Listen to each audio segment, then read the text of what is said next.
एक जंगल में टूनी चिड़िया अपने पति दिनेश के साथ एक छोटे से घर में रहती थी। वह बहुत गरीब थे। उनके पास कोई औलाद भी नहीं थी, पर उन्हें पेड़ पौधे लगाने का बहुत शौक था। वह तरह तरह के पेड़ पौधे लगाया करते थे। एक दिन एक साधु बाबा आए। उन्होंने उनका दरवाजा खटखटाया। तभी दिनेश और टूनी बाहर आए। बाबा, आप कौन हैं? मैं एक साधु हूँ। इधर से गुजर रहा था तो मुझे बहुत ही प्यास लग रही थी। मैंने तुम्हारा घर देखा तो मैंने यह दरवाज़ा खटखटाया। फिर डोली चिड़िया अंदर जाकर पानी लेकर आती है। उसके साथ में कुछ खाने को भी लेकर आती है। साधु बाबा उस पानी को पीते हैं और प्रसन्न हो जाते हैं और उन्हें बदले में एक छोटा सा बीज देते हैं। बोलते हैं, वह कहते हैं कि इस बीज को तुम अपने आंगन में लगाना। इतना कहकर वह वहाँ से चले जाते हैं। अगले दिन टूनी और दिनेश उस बीज को अपने आंगन में लगाते हैं। अगले दिन ही उस बीज से एक पौधा निकल आता है। इधर टूनी चिड़िया की तबीयत खराब हो जाती है। दिनेश चिड़ा जाकर डॉक्टर को बुलाकर लाता है। डॉक्टर आते हैं और उसे देखते हैं। कुछ देर उसकी चेकअप करने के बाद वह बताते हैं कि यह तो माँ बनने वाली है। उन दोनों की खुशी का ठिकाना नहीं रहता। वह बहुत ही खुश हो जाते हैं। वह देखते हैं बाहर तो वह पौधा बहुत ही बड़ा हो गया। उन्हें समझ नहीं आता कि एक दिन में यह पौधा इतना बड़ा कैसे हो गया।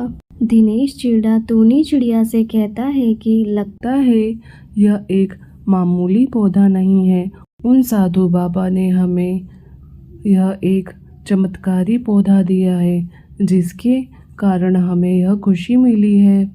फिर वह दोनों रोज उस पौधे की बहुत अच्छे से देखभाल करते हैं। इधर टूनी चिड़िया भी अंडे दे देती है। उसके बाद कुछ दिनों में उस अंडे से एक प्यारी सी बेटी का जन्म होता है। वह उसे देखकर बहुत खुश होते हैं और भगवान का बहुत ही धन्यवाद करते हैं। देखते ही देखते समय गुजरने लगता है। कुछ समय के बाद वह पौधा बहुत विशाल वृक्ष में बदल जाता है। इधर टूनी चिड़िया की बेटी भी बड़ी हो जाती है। अरे भैया, आपके आंगन में तो यह बहुत ही अच्छा पेड़ आम का लगा हुआ है। इस पे तो बहुत सारे फल आए हुए हैं। हाँ भाई, यह तो बहुत ही ज़्यादा फल हैं। हम इतने फलों का क्या करेंगे? मोनू चिड़ा कहता है कि भाई, एक काम करो, जब यह फल पक जाएंगे तो इन्हें जंगल के बाजार में बेचना, जिससे तुम्हें अच्छी खासे पैसे मिलेंगे और तुम्हारी स्थिति में थोड़ा सुधार आएगा। हाँ भाई, तुमने बिल्कुल सही बात करी। इन फलों के पक जाने के बाद मैं इन्हें बाजार में ले जाकर बेच दूंगा।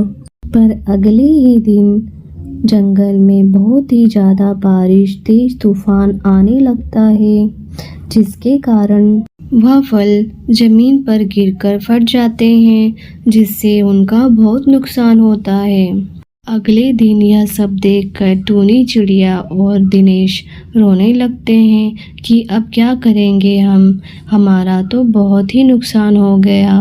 तभी वहाँ पर दिनेश का दोस्त आ जाता है। भाई, इस बार तो बहुत ही तेज आंधी तूफान आया, जिसकी वजह से तुम्हारे फलों का बहुत नुकसान हुआ है।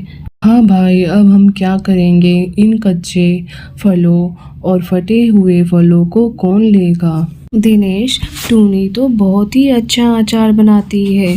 क्यों ना तुम इन कच्चे आमों का अचार डलवा दो। इससे तुम उसे बाजार में बेच सकते हो और पैसे कमा सकते हो। हाँ भाई, तुमने तो बहुत ही अच्छा आइडिया दिया। यह तो हम कभी नहीं सोच सकते थे।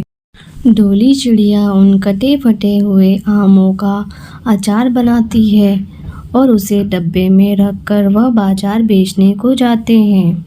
बाजार में वह एक जगह पर बैठ जाते हैं और आवाज लगाने लगते हैं। तभी वहाँ पर कुछ लोग आ जाते हैं उस आम के अचार को टेस्ट करके देखते हैं। अरे वाह, यह तो बहुत ही टेस्टी है। आज तक हमने ऐसा अचार कभी नहीं खाया। मेरी घरवाली को आम के अचार बहुत पसंद है। आप मुझे 2 डब्बे अचार के दे दें।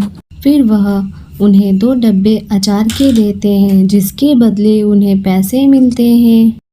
धीरे धीरे और भी लोग जुटने लगते हैं। सभी को उनके अचार बहुत ही स्वादिष्ट लगते हैं और वह सभी उस अचार को लेने लगते हैं। अब वह रोज अचार बनाते और उनको बेचते, जिससे उनके बहुत ही अच्छी कमाई होती। धीरे धीरे उनकी छोटी सी दुकान एक बड़े सी दुकान में बदल जाती है और उन्हें बहुत ही अच्छा मुनाफा होने लग जाता है। वह पूरे गांव में मशहूर हो जाते हैं।